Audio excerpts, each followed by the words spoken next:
Bismillahirrahmanirrahim. Assalamualaikum warahmatullahi wabarakatuh. Sabahal khair. Kaifa halukum? Mada darsunal an? Na'am darsunal an aqidatul akhlaq.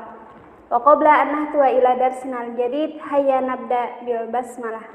Oke, bismillahirrahmanirrahim. Pada pelajaran akidah akhlak kali ini, Usada akan membahas bab 3, yaitu tauhid, akidah, dan akhlak. Dimulai dari pengertian dan macam-macam tauhid. Menurut bahasa, tauhid berasal dari kata wahada, yaitu mengesahkan atau menunggalkan. Menurut Profesor Dr. Harun Nasution, tauhid adalah ilmu yang membahas tentang cara-cara mengesahkan Allah Subhanahu wa Ta'ala.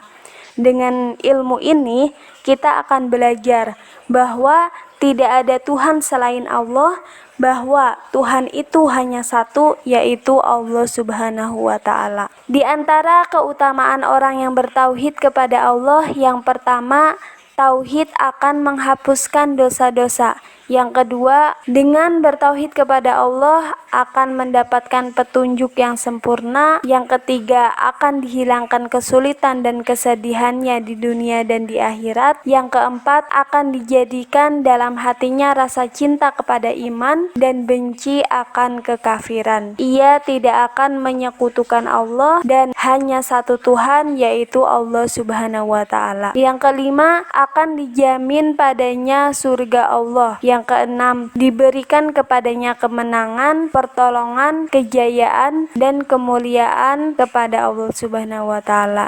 Yang ketujuh, akan diberi kehidupan yang baik. Yang kedelapan, akan selalu merasa aman. Yang kesembilan, akan diringankan dari penyakit yang dideritanya. Yang kesepuluh, akan dimudahkan untuk melakukan amal-amal kebaikan. Masuk kepada usuluddin. Ilmu usuluddin sendiri disebut pula sebagai ilmu tauhid, di mana di ilmu ini akan dibahas mengenai masalah ketuhanan atau teologi agar keyakinan manusia kepada Allah itu semakin sempurna dan tidak terpengaruh oleh aliran apapun. Di ilmu kalam secara harfiah berarti ilmu tentang kata-kata atau firman Allah. Di ilmu kalam ini banyak perbincangan mengenai ilmu kalam ya. Di antaranya perbincangan apa maksud dari ilmu kalam ini sendiri. Jika yang dimaksud dengan kalam adalah firman Tuhan, maka yang dimaksud adalah kalam Tuhan yang ada di dalam Al-Quran. Namun jika kalam yang dimaksud adalah kata-kata manusia, maka yang dimaksud dengan ilmu kalam itu sendiri adalah kata-kata atau silat lidah dalam rangka mempertahankan pendapat dan pendirian masing-masing mengenai firman dan ketuhanan. Lalu selanjutnya lanjut kepada macam-macam tauhid. Yang pertama, tauhid uluhiyah. Tauhid uluhiyah sendiri ini merupakan inti dakwah Nabi Muhammad SAW dan para rasul, yang dimana beliau diutus untuk menegakkan kalimat la ilaha illallah. Dalil nakli yang dipakai dalam tauhid uluhiyah ini sendiri yang menjelaskan keesaan Allah dalam uluhiyah yaitu pada Quran surah Muhammad ayat 19 yang artinya, maka ketahuilah bahwa tidak ada Tuhan yang patut disembah selain Allah. Lalu yang kedua dari macam-macam tauhid ini adalah tauhid rububiyah. Tauhid rububiyah adalah mentauhidkan Allah dalam seluruh perbuatannya. Jadi kita sebagai hamba manusia selalu mengesahkan, mentauhidkan Allah dalam seluruh perbuatannya. Contohnya dalam hal penciptaan alam ini, di sini kita harus percaya, yakin bahwa tidak ada pencipta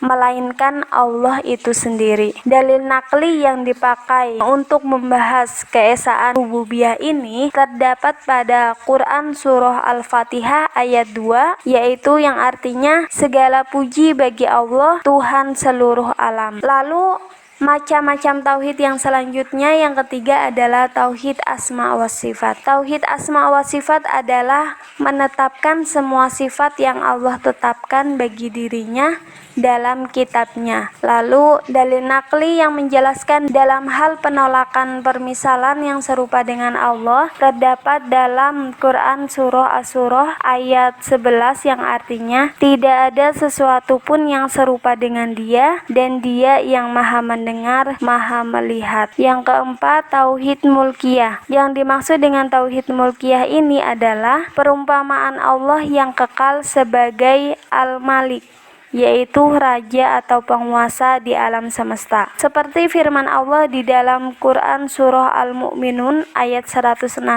yang artinya, maka maha tinggi Allah, raja yang sebenarnya tidak ada Tuhan yang berhak disembah selain Dia, Tuhan yang memiliki arsy yang mulia. Setelah penjelasan itu semua, Ustadzah mohon untuk kerjakan soal latihan. Yang pertama, apa yang dimaksud dengan tauhid, dan yang kedua, sebutkan macam-macam tauhid. Sekian penjelasan Ustadzah hari ini. Ma'an najah. Wabillahi taufiq wal hidayah. Syukron. Wassalamualaikum warahmatullahi wabarakatuh.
Setelah penjelasan itu semua, Ustadzah mohon untuk kerjakan soal latihan. Yang pertama, apa yang dimaksud dengan tauhid, dan yang kedua, sebutkan macam-macam tauhid. Sekian penjelasan Ustadzah hari ini. Ma'an najah, semangat. Wabillahi taufiq wal hidayah. Syukron. Wassalamualaikum warahmatullahi wabarakatuh.